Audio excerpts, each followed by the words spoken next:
Assalamualaikum warahmatullahi wabarakatuh. A'udzu billahi minasyaitonir rajim. Bismillahirrahmanirrahim. Alhamdulillahilladzi hadana subulas salam wa afhamana bisyariatil Islam. Allahumma sholli wa sallim ala sayyidina Muhammadin khairil anam wa ala alihi wa ashabihi alladzina salaku bidinil Islam. Ilahi anta maksudi wa ridhaka matlubi, a'tini mahabbataka wa ma'rifataka wa a'tini ma'aka abada. Amma ba'du. Alhamdulillah wa syukru ala ni'amillah. Dina danget ieu insyaallah Abah tiasa neraskeun deui hanca ngabahas fikih, nyarioskeun masalah bab salat. Mempertajam tipayun tos ngejelaskeun rukun salat di antawisna aya maca surat Fatihah. Niat entos, takbiratul ihram entos, ayeuna Fatihah. Ieu tina maoskeun Fatihah kedah diaoskeun tina tiap-tiap rakaat. Margi lamun Fatihah teu diaoskeun kaliwat mangka rakaatna teu jadi. Anta kedah kecuali masbok nu ditanggung ku imam. Tina Fatihah. Fatihah teh aya syaratna, surutul Fatihati asyaratun. Syarat maca Fatihah teh aya 10 perkara, malah bal aksaru balik leuwih di 10 leuwih loba. Mana di antawisna kahiji at-tartibu. Maoskeun Fatihah teh kedah tartib. Kumaha tartib? Bi ayatiya biha ala nazmiha. Yen ngadatangkeun si jalma nu salat kana Fatihah teh netepan kana susunan Fatihah. Ngawitan bismillahirrahmanirrahim, teras alhamdulillahirabbil alamin, teras arrahmanirrahim, duikeun ka waladhdallin. Eta kedah tartib. Lamun dicuk selok teu tartib teu sah. Misal abong-abong apal bismillahirrahmanirrahim, iyyaka na'budu wa iyyaka nasta'in, alhamdulillahirabbil alamin misalna. Eta teu tartib eta. Mangka teu sah maca Fatihahna. Kedah tartib. Kaduana wal mualatu, kedah mualat. Mualate bi alla ya'tiya bi pasilin, yen ulah aya anu pasil, anu ngahalangan, anu misah teh kenging. Kedah langsung we bismillah alhamdulillah itu teras teu beurang pisahan. Kumaha lamun kapisah? Wa in takhallala dikrun ajnabiyun ghairu muta'alliqin bis salat. Mangka lamun aya nu nyelang dikir anu ajnabi anu teu ta'alluq kana masalatna salat, ta ayeuna dikir nempel di dinya, jawabna teh qata'a al mualata, mangka menggatkeun eta dikir anu nyelap salian manfaat jang salat, menggatkeun kana mualat. Fayu'idu al-qiraata, mangka si eta jalma kedah ngabalik kadi maca Fatihah tina bismillah. Walau qalilan, sanajan saeutik, seperti mana katahmidil atis, seperti mujina jalma nu bersin.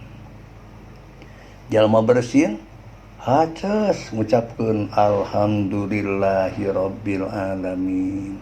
Keur mos Fatihah misalna Bismillahirrahmanirrahim, Alhamdulillahirabbil alamin, hacos Alhamdulillahirabbil alamin.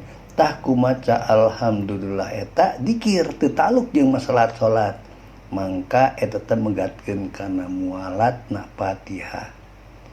Pan disunatkeun cenah wa in sunnah kharijaha, sanajan disunatkeun maca alhamdulillah dina luar salat. Memang luar salat mah kedah urang nuju calik nuju kumaha wae bersin ucapkeun alhamdulillah, ulah hacos hasum ulah kitu, tapi ucapkeun alhamdulillah. Sunat diaoskeun alhamdulillah lamun keur lain tina salat. Tapi anapun keur salat pas maca Fatihah mah teu kenging, margi eta menggatkeun kana mualatna maca Fatihah. Kedah balikan di eta batal salatan, teu salatna teu batal.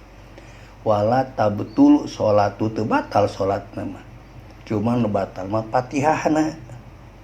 Lantaran Fatihah batal berarti kedah ngulangi deui tina bismillahirrahmanirrahim eta. Wih deui tina Fatihah teh ulah aya dzikir anu sejen anu teu taluk jeung masalahna salat, sanajan salit eta teh bisa menggatkeun kana mualatna Fatihah. Jadi Fatihahna teu jadi kadah diuihan deui. Uihan deui eta mah. Torjol mapum kumaha lamun ta'aluk jeung masalatna salat. Seperti misalnya jalma taraweh da imamna gancang, keur imam maca bismillah maca Fatihah nuturkeun paneuri, teu bareng paneuri. Cek imam geus iyyaka na'budu wa iyyaka nasta'in misalna, makmum teh kara bismillahirrahmanirrahim, alhamdulillahirabbil alamin. Karena ketika mustaqim imam teh waladdallin cek imam urang keur Fatihah kenging tadi baca amin. Tah macana amin dina sela-sela maca Fatihah eta mah diwioskeun dikengingkeun. Naon margina? Margi eta mah ta'aluk jeung kamaslahatan salat. Kenging eta mah. Mangga kenging eta mah. Gitu, mangga kenging eta ngoskeun amin di tengah-tengah urang keur maca Fatihah karena imam maca amin.